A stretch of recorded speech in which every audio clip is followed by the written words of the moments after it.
Bonus பிறந்த கதை. பண்டிகை காலங்களில் இந்த போனஸ் கொடுக்கும் பழக்கம் உண்டு. அந்த போனஸ் உருவான கதை தெரியுமா? வாங்க பார்க்கலாம். இந்தியாவை பிரிட்டிஷாரின் ஆதிக்கத்திற்கு முன்பு வாரச்சம்பள முறை பின்பற்றப்பட்டது.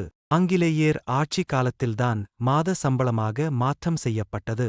அதாவது 4 வாரங்களை சேர்த்து ஒரு மாத சம்பளமாக கணக்கிட்டு கொடுக்கப்பட்டது. அவ்வாறு கணக்கிட்டு பார்த்தால் 12 மாத சம்பளம் வருகிறது.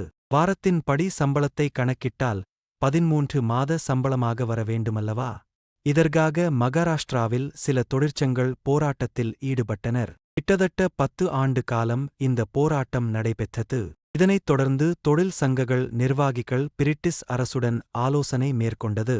இந்தியாவில் பெரும்பான்மையான மக்களால் கொண்டாடப்படும் தீபாவளி பண்டிகையின் போது அதிக பணத்தேவை இருக்கும் என்பதால் தீபாவளிக்கு போனஸ் வழங்கப்பட்டது. முதலில் 1940ஆம் ஆண்டு